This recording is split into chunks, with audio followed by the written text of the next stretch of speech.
This is News Hour on Ifako Radio. Good morning, I'm Olanireti Ololade.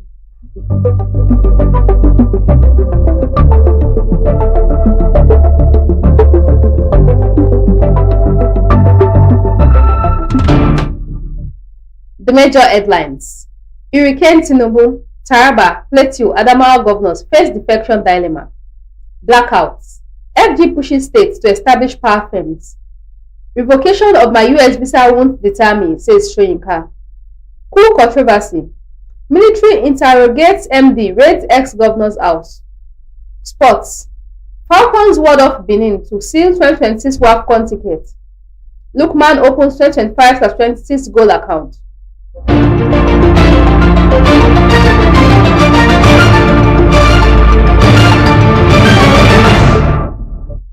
News in detail. Hurricane Tinubu, Taraba, Plateau, Adamawa governors face defection dilemma. Concerns are deepening that Nigeria may be drifting towards a one-party state as the once dominant People's Democratic Party struggles to retain its few remaining strongholds, following a wave of defection by its governors to the ruling All Progressives Congress. It was reported that 4 PDP governors in the north are considering switching to the APC ahead of the 2027 elections. The developments have sparked fresh anxiety in the opposition party, further weakening the opposition structure across the north and raising questions about its future.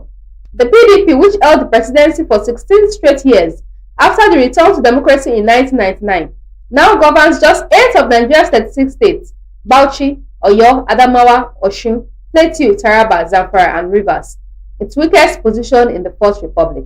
With recent defections by some of its key governors, including Sheriff Oborevwori, Delta State, Umo Eno, Akwa Ibom State, and Peter Umba, Enugu State, attention has turned to states such as Plateau, Taraba, Zamfara, and Adamawa, where speculations are mounting that their governors may soon cross over to the APC.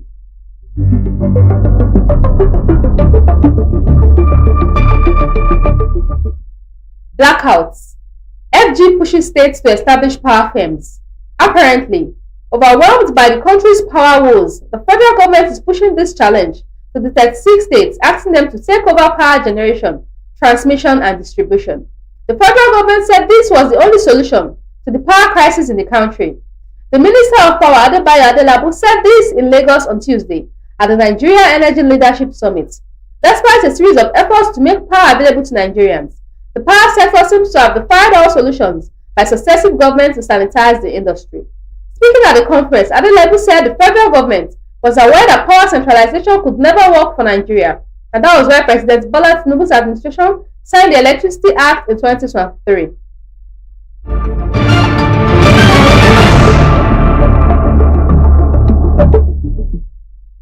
Revocation of my US visa won't deter me, says Soyinka. The United States have revoked the B1B2 visa of Nobel laureate Professor Wole Soyinka.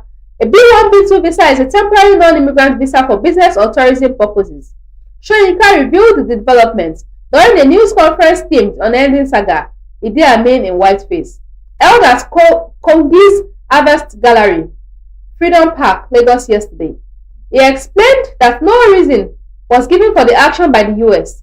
The revocation, he told reporters, appeared to be a form of witch hunt, which he linked to his long-standing criticism of the policies of US President Donald Trump. I have no visa. I am banned, obviously, from the United States. And if you want to see me, you know where to find me, the playwright said.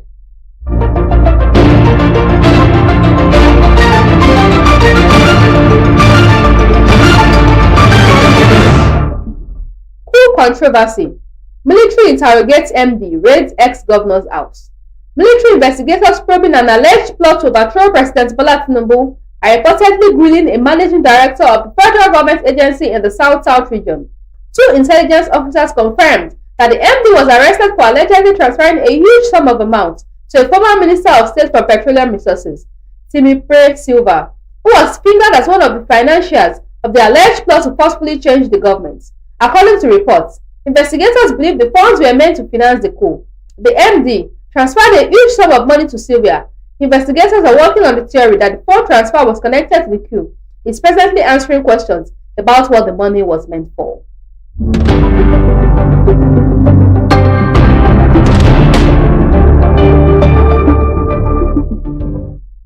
States to earn over 4 trillion naira yearly from VAT reforms.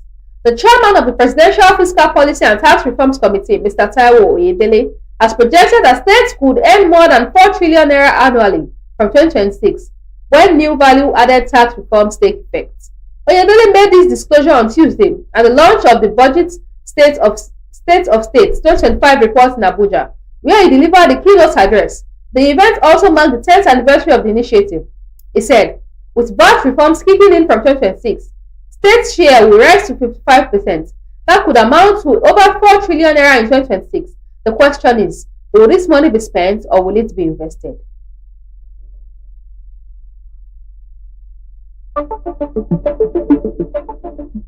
Sports. Falcon Lord of Benin to seal 2026 WAFCON tickets. Despite being held to a 1-1 draw by the Benin Republic in Abeokuta on Tuesday, 10-time African champions Nigeria qualified for 2026 Women's African Cup of Nations in Morocco thanks to a 3-1 aggregate win. Defender Ashley Plomptue opened the scoring with her first goal for Nigeria in the 13th minute, but it didn't set the tone for a whitewash as Yasminat Jibril leveled matters in the second half. The Super Falcons had secured a 2-0 win during the first leg in Lome, Togo last Friday, and it was enough cushion for them after the visitors fought for a point in Abeokuta. Playing at the home since their 10th WAFCON triumph, the Falcons were greeted by a packed stadium in the Ogun State capital, where they had also finalized their preparations for the 2024 WAFCON triumph. The Amazons turned out to be credible fighters against the African champions as they approached the game with vigor, passion, and vibrancy. With the passy and nimble-footed Dosi Jermaine Onfo and Yenido Romain Gondono, the lead orchestrators. However, the Super Falcons were calm, collected, and confident, forcing the Amazons to clear their lines after Captain Rasheedat Ajibade freed Azizat Oshoala as the Falcons surged towards the 8th minute. 5 minutes later, Nigeria took the lead when defender Plomptue nodded firmly into the net from a corner by Esther Okoronko.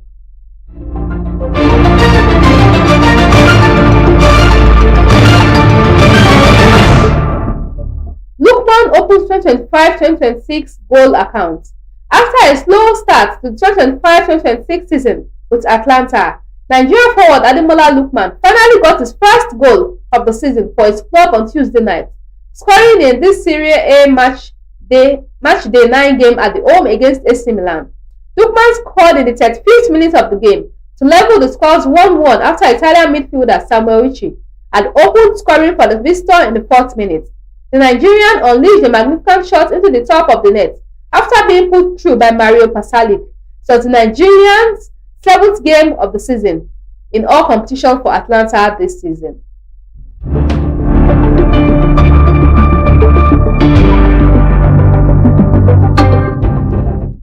Reps set to probe NFF over FIFA grants.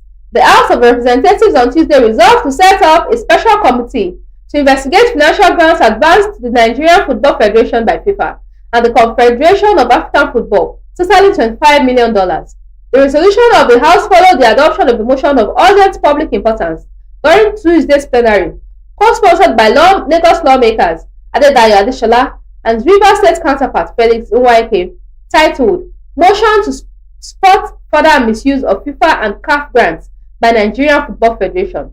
Adeshola noted that the mismanagement of grants by the global football governing body is largely responsible for the poor outings in recent times by the various national teams.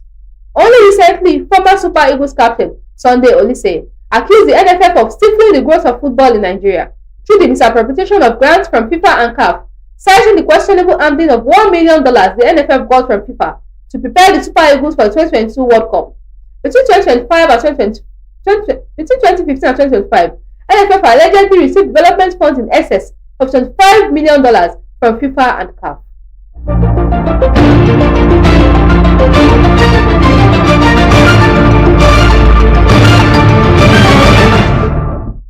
Recap of the major headlines. Hurricane Tinubu, Taraba, Plateau, Adamawa governors face defection dilemma. Blackouts. FG pushes states to establish power firms. Revocation of my US visa won't deter me, says Shoyinka. Cool controversy. Military interrogates MD. Raids ex-governor's house. Sports. Falcons World of Benin to seal 2026 WAFCON ticket. Lookman opens 2025/2026 goal account.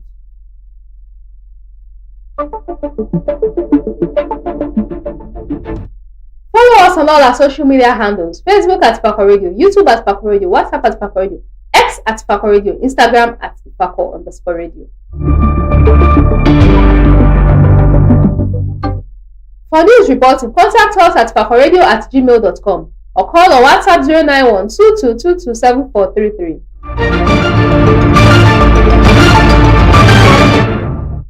Special thanks to the news producer Olanireti.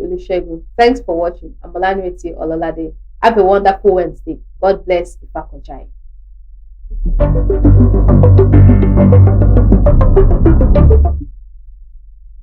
Looking for reliable brand for import and export, logistics and cargo services, ticket booking, or general merchandising? At Divine and Grace Enterprises, they specialize in seamless global trade, efficient cargo handling, top-notch travel support, and trusted merchant services.